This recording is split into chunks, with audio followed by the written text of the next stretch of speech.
smoke when we all celebrate success. So now we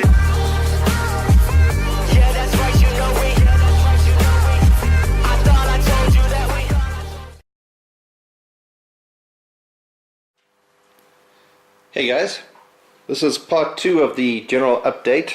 I know it's very late. I went on leave for 2 weeks and this week back has just been insane. So as you can see, I've got a new cabinet in there. I'm actually going to unpack that one, move that guy in the front there. So I'll have these 2 steel cabinets here in the front, and then I'm going to get all of this stuff, or whatever needs to be in the cabinets, out from under the desk, shoved in these cabinets. Now I don't like, these things are a little bit, they're second hand, so I don't know if it's just, I don't know if the floor is not level or if the cabinets have just taken a beating. So I'm either going to drill into the back of them and then bolt them to the wall so that they're not moving quite so badly like this. The other cheaper option, or the cheapskate option, if I can call that, is to buy a rubber mat and just shove a corner of the rubber mat, so cut like a small square and shove it on each side of the cabinet, or maybe one in the middle as well, just to arrest this movement. Now the cabinet is still empty, so it might level out with some weight in the bottom, but I really don't want this thing falling over onto this thing. When the cabrio is in here, I don't want that happening either. So it probably is going to be better just to bolt these things in. I'll see what happens tomorrow. But anyway, this is not really what I wanted to discuss. So I had all the glass for the car, barring the windscreen, which needs to be replaced. So this rear windscreen I'm not going to have polished, but the quarter windows and the driver and passenger side windows I've had polished. They're here under this small blanket. I'll put some stills. I'm not going to unpack everything, but I put up some stills. These things were scratched to pieces. You know, the window scrapers that were in the doors were hard, they were old, they were very dirty, and there's a felt lining on the inside and the outside, and I think some dirt and stuff got trapped there, and as the windows were going up and down, they got ripped to pieces. So I had those things polished up nicely, and they really, it was 4.5 hours work, but they turned out perfectly, crystal clear. So this back window, what I'm doing here now, I'm going to give this thing a clean. You know, it's still got some glue and stuff from a label that was on here, so I'm going to give this a nice big, you know, just wipe down, cleaned up nice with some sunlight. This is the old original windscreen, so I'm, you know, it's still got these sandblasted numbers on here. In South Africa we used to sandblast the numbers on. I'm not sure if the camera's picking that up. And you would actually get a stencil, so that if you replace the glass you can put the numbers back on. Now unfortunately all of my glass, so everything barring the windscreen was matching numbers. It all had the same sandblasted number on there. After the polish, all the other glass is gone now, including, I wonder if this is going to show up. There, including the SABS labels. So anyway, that's just one of those things. I was happy to, in order to get the scratches out, I had to live with not having matching numbers anymore, and then losing the SABS logo. So not a major thing. It would be nice if I had the stencil to replace, but you know, 79 model car changed hands so many times. I doubt the service books are even still in existence anymore, let alone the stencils. So yeah, so that's what's happening here. So once this is clean, I've got the rubbers here. I'm going to put the rubber on so that it starts to take the shape. Then I'm going to get like a glass fit, or a, you know, a safety glass or someone to come here and just fit the rear window for me. So that's done, because I need to get the wiring run for the window heater. I have no idea if this still even works, but either way, if I do replace it, I'm going to need to have a heating element. You know, if I'm parked outside and then it's frosted, if I go on like a breakfast run or something, or an overnight stay, and I want to, you know, drive the car, you can demist it with the demister. So I would like to make sure, get the wiring in, make sure that that works. And then at least if it gets replaced with a new one, you know, I don't have to worry now. The one trick there is I think the new one's contacts are here on the sides and not up there at the top. That's something I just need to double check. And I think they're more space and they take up the whole window. This one only heats up this side because, I mean, the rear view only really kind of sees this. So you'll see as well, I've got the interior back in. I'm quite happy with with how it looks just like this, but yeah, I know I have a better set of these things, these hinges for the seat to clip onto. But yeah, I wanted to put the interior in just to see how it looks. My earlier videos I was saying I'm not going to run a back seat. I'm going to do a you know, completely false floor, or a flat floor here at the back. I'm still of two minds whether or not to do that. I mean, these seats are, you know, not in the correct position. I just put them literally loose into the rails just to make sure that everything's there.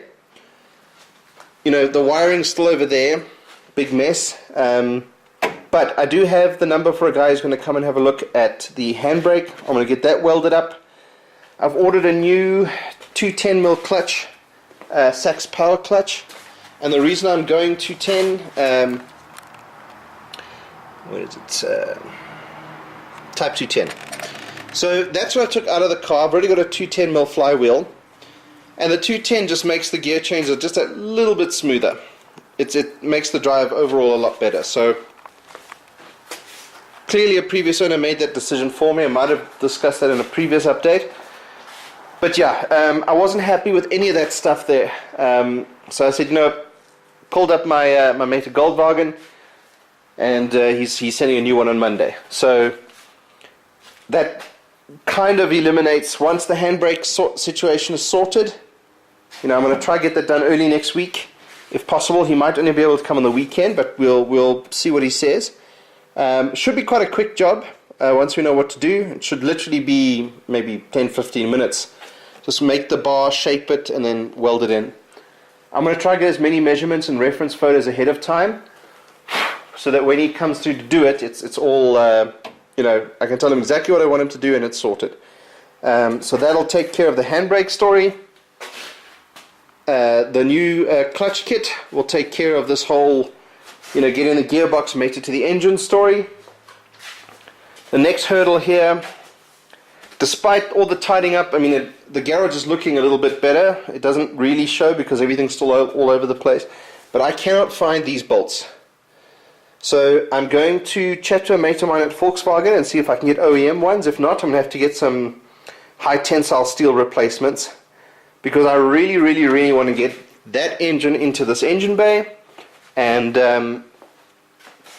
you know, obviously, like I've been saying, get the batteries in, get the radiator in, get the hoses, everything hooked up, and get this thing started. I want to get it to run again quite quickly. So yeah, so obviously, I'm sure I've said this before, I'm going to turn this vehicle around, so I'm putting the wheels back on. I've ordered a set of OEM Volkswagen lock nuts. It's a set of 4 with 1 key. So I'm going to put those onto the vehicle so that at least, you know, the guys can't take the rims off.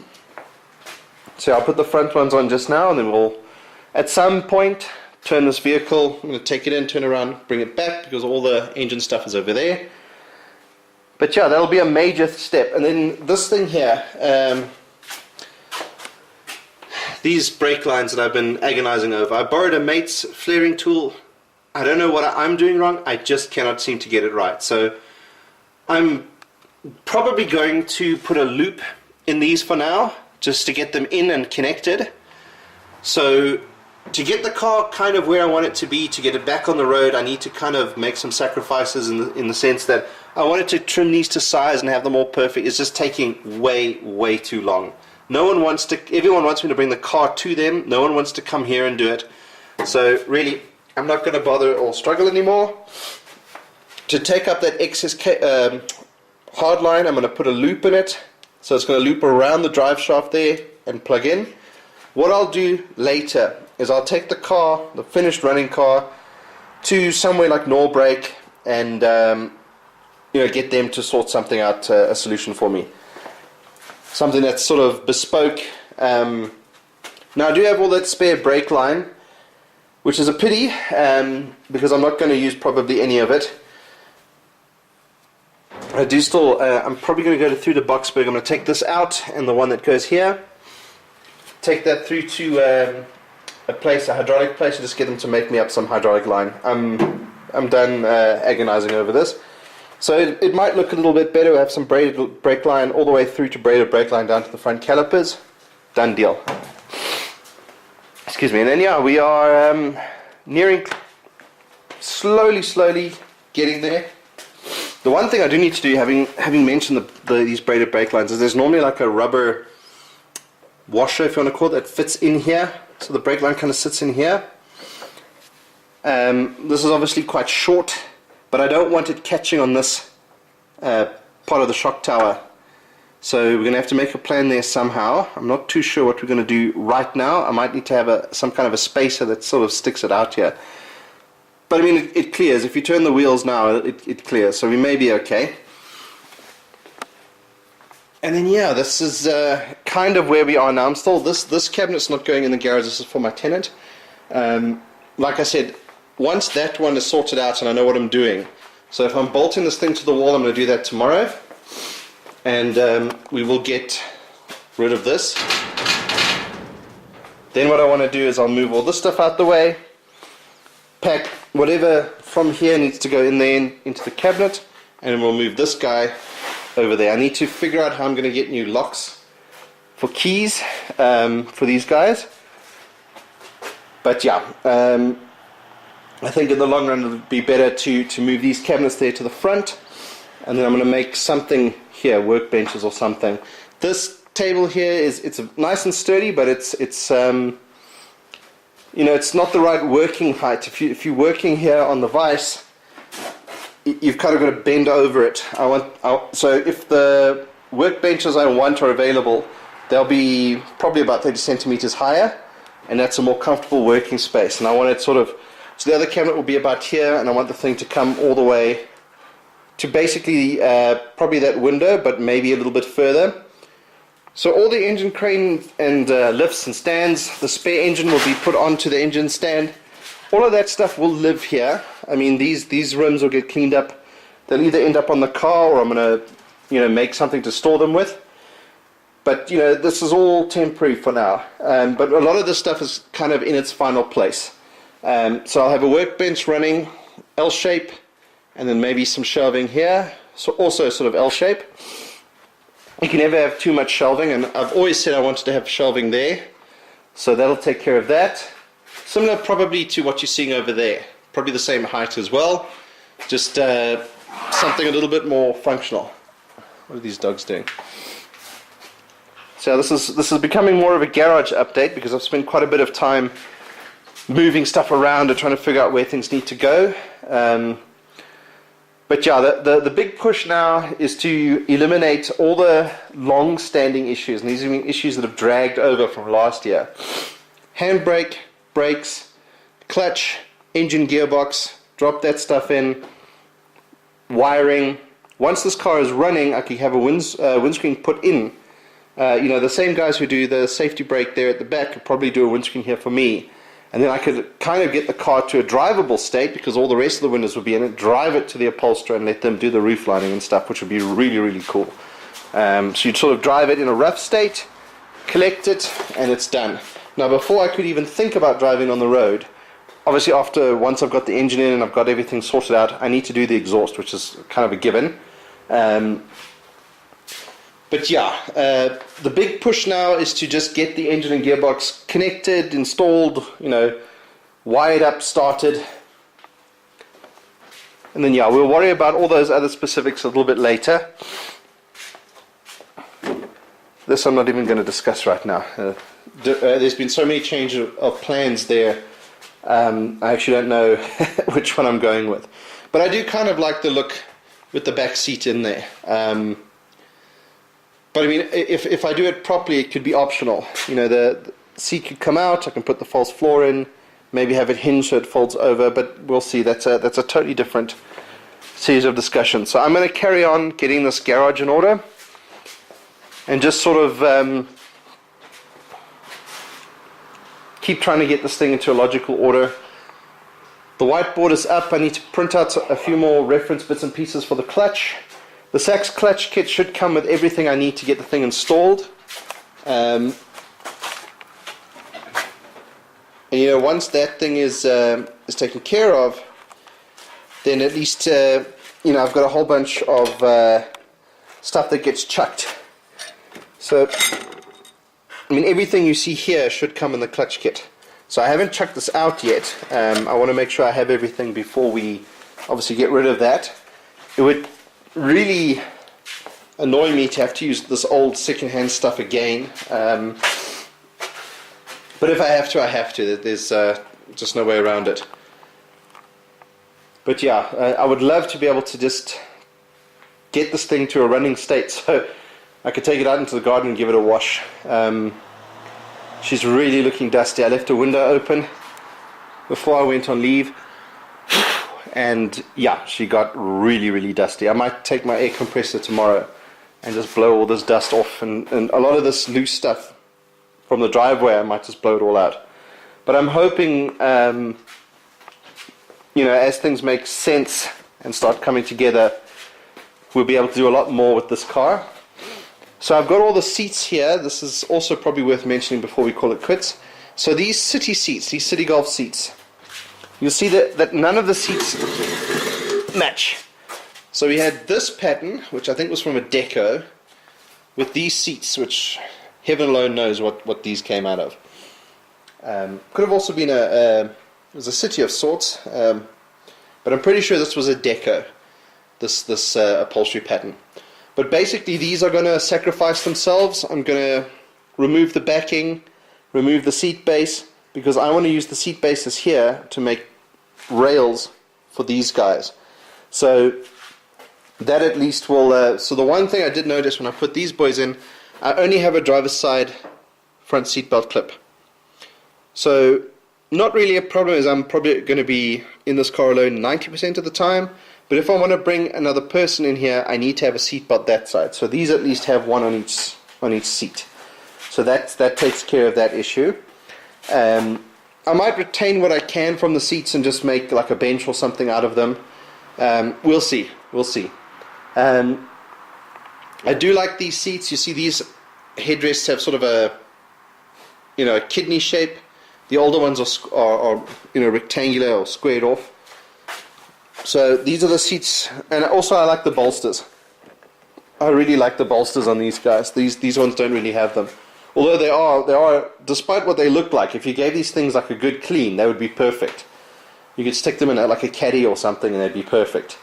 I have thought about flogging the tombstones. To be honest, I was thinking of just using these guys, but I like to have the option of, depending on my mood or what the event of the day is, slap the tombstones in, because it really is. You know, once you've got the City Golf rails on there, it's just slide in, slide out, and you're good to go. So yeah, I'm going to hold on to them until I've finally made up my mind about it. But that's kind of where we are for now. Not going to keep you guys too much longer, but thanks for watching. I see there's been a slight surge in subscribers and quite a bit of commentary and stuff, so thanks a lot, guys. It's nice to know that the content is still being digested and people are interested and giving suggestions and asking questions. It's always a good thing. Yeah, this thing is dusty. But yeah, we will get this thing going and back on the road.